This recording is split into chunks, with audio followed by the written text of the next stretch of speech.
Welcome everybody to the Alternative Sports Show powered by Verge Magazine. I'm Matthew Connor and I'm happy to say that we have got Max Whitlock once again joining us on the show. Last time we spoke, you were in Tokyo, now in Birmingham. And of course, we are counting down to the 2022 Commonwealth Games. First of all, Max, how you doing, good sir? I'm good. How have you been? I'm certainly very good. Of course, we had just spent the past week together doing Soccer Aid. I'll try my best to not make this purely a Soccer Aid reunion because there are very important things going down with the Commonwealth Games. Max, for yourself, for fans that have come off the back of witnessing all the successes that you've had in the Olympics, what does the Commonwealth Games mean to you as an athlete, and just how important is this as part of the schedule and basically new cycle that you guys go through? Yeah, Commonwealth Games for me since I was very young has always been a big key event, a major event on my calendar. It was my first senior competition that I had ever done back in 2010 out in India. It was an incredible experience and actually taught me so much. I had some good successes there and I actually made mistakes there as well. So what that mixture of that done was actually really push me forward and actually give me a huge springboard to go like, okay, this is where I want to go. This is what I want to try and do. So I kind of look back at the Commonwealth, my first one, as a real starting block for me. And if I'm really honest, you don't get many opportunities to do multi-sport events. You just don't. Commonwealth Games, Olympic Games, really. So they don't come out often. So you've got to make the most of it while they're here. And I feel so lucky to obviously have one coming to our home country and obviously very close to home in Birmingham. And what was very important to note for fans of athletics, sports, and anyone that is just curious in the world of athletics, that on July 28th, 2022 to the 8th of August, 2022 is the Commonwealth Games. It's in Birmingham. Tickets are on sale Wednesday the 8th, which is the release date of this episode. So make sure you get yourself on those tickets because then you get to see fine people like Max Whitlock do his thing, which is great. And, you know, of course, Max, what do you take from this game? Does the Commonwealth Games, do you look at it as in it helps you build up for like the next Olympics, or do you kind of look at it as like an individual tournament? Do you look to build off what has happened recently in Tokyo? Like how, as an athlete, do you utilize this event? To be honest, a bit of everything, really. I think the whole way through, I think even no matter what competition it is, whether it's a small competition or whether you're trying to stepping stone, so you have to use it to keep moving forwards. There's no doubt about that. But at event, one at a time, do my best job I can at that time, and I work towards that. So the preparation will all be built towards the competition you're doing, and that'll be no different for Commonwealth Games. You know, like I said, it's a key one on my kind of calendar that I've always worked towards. A major championships that holds a lot when you go there, but just the experience that you get as well. Is incredible and kind of hard to beat in a way. So, it will come out massively quick. And like you say, the ballot will be on the release date of this, where the tickets will go out. And people just got to get stuck in. I think you'll agree, like the last kind of year and a half has been hard with sport, hasn't it? Like we haven't filled out arenas because we couldn't. It's only been a few events like Soccer Aid, which was very lucky to fill out. There's only been a few sport events that we've actually been able to all be together, get passionate about, and really get stuck into sport. So I cannot wait for this to come around. We had no audiences in Tokyo, so this will be the next one where we can get a full crowd, which would be incredible. And now you've had a bit of time to obviously just relax post Olympics and not have to focus so much on athletic training.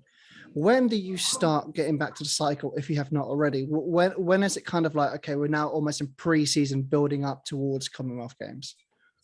That'll be quite into next year, really, and that's why for me now it's so important. What I learned from London 2012 and Rio 2016 Olympics is that don't rush to come back in, especially as you start to get older and older and older. You definitely need to take the time that you need. So one thing for me after those Olympics was actually wait until the motivation kicks in and you're ready and you're itching to get back in. That's so important, because actually if you say, I'm going to take a month off and I'm going to go back in, you're really going in because you feel like you should. And it's not a great thing. So you're going to kind of miss that real boat of feeling that fire in your belly. So I want to wait for that. And I'm kind of giving myself, and I feel lucky to be able to give myself the flexibility to just wait for that time. So we'll see how long that takes.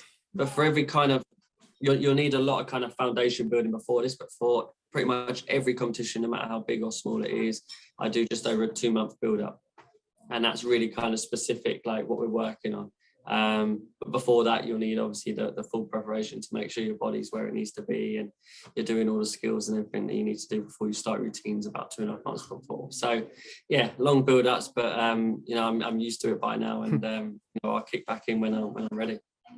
And at these kind of events, do you get a chance yourself as an athlete to go and experience other things, or is it very much you're so much in a routine, you're so focused on yourself that you might not get to enjoy what's going on outside of your own bubble? Was it, you know, how do you balance those kind of events? Yeah, I mean, some people, everyone's different. Everyone competes better and in different ways. So some people will go and explore and do what they want to do. But for me, I don't get to soak in too much of what's going on around me or wherever I am around the country, around the world. I'm really like massively focused. I feel like I have to stay that way. Recovery is absolute key. So every 1%. So, you know, if I can save from walking over there and I can get the transport bus, then I'll do that. Like, it's every 1% for me. So that stuff kind of waits until after. And then of course, like, I'm well up for going to see the place, see the country, see the city.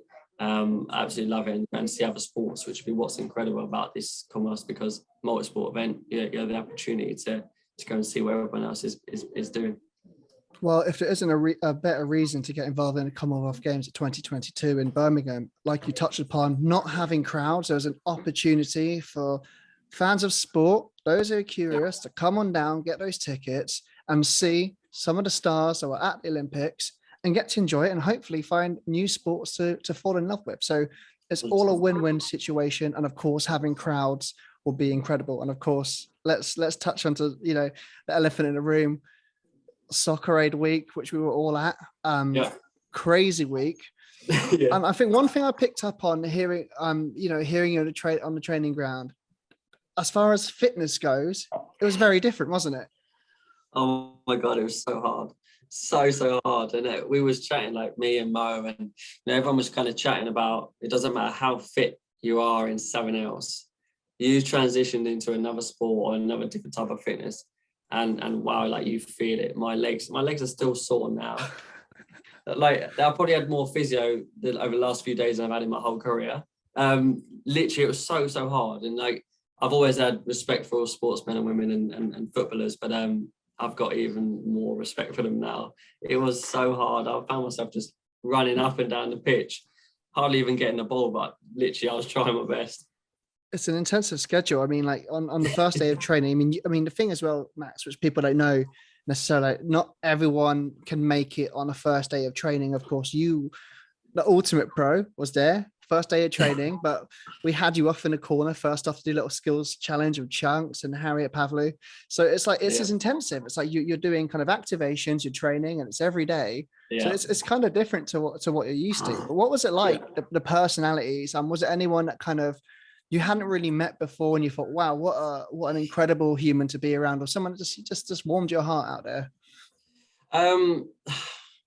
There was a lot of them, and do you know what? The lineups were incredible in terms of the talent you had there, in terms of the mix of people from such different industries.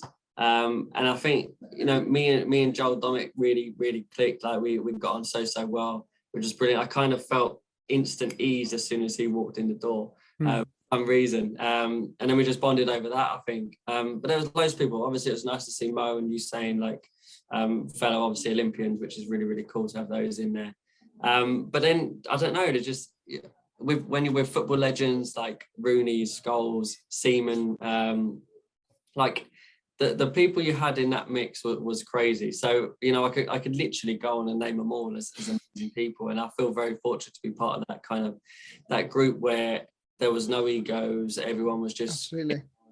You walked into dinner, like breakfast and lunch, whatever meal, and you just sit on a table wherever's free, and conversation just flowed with everyone. Everyone was interested in how, you know, the experience that they've had. Everyone had something in common. And it's, you know, Youngblood said exactly that. It was really interesting in terms of, actually, everyone's had such different experiences, but what's really nice is you never really get these people together in one room. And actually, everyone had something in common. They've all felt pressure before. They've all felt this type of way before. They've done a similar thing. So it was, incredible to be a part of. And the one thing that I witnessed the you and Joel bromance, because of course Joel done it last minute, had to replace Paddy in goal. And I saw you doing your penalty practice. We're watching you, and your penalties were very, very good. It's a shame it didn't go down to penalty shootout, because otherwise I think you would have tucked it away. One thing I loved, especially on your socials, was which I saw you loved and posted, was Robbie Williams singing Angels in the dressing room before the match. Just how balmy was that as an experience? Crazy, and it was so good as well, because it wasn't planned. Nothing was planned. It was literally just one of those things. Phone it was on the Bluetooth on the speaker, but it literally, that song come on, Angels come on, and Robbie stood up and just started singing. Everyone joined in, everyone was going mental. Then a little while later, H's verse come up on a song, and him and Chunks were up singing it. So it was just surreal. It was brilliant, but everyone was like literally just loving every minute of it. So it was really cool. It was certainly a wonderful environment. It was obviously a wonderful cause. It's been great for fans of all kinds of sports to see the journey and see your journey. So I hope from the people that I've witnessed, the Tokyo Olympics, that have seen you at Soccer Aid, hopefully they're going to come over with curiosity and come down and see it at the Commonwealth Games, because it's something, it's in our home country, it's in Birmingham. It's not hard to get to. Tickets the ballots are going to be open. So it's exciting times. But Max, nevertheless, thank you so much for spending your time with us, and hopefully we shall see you again soon. Brilliant. No, thanks for having me. And I look forward to seeing everyone at Commonwealth. Be good.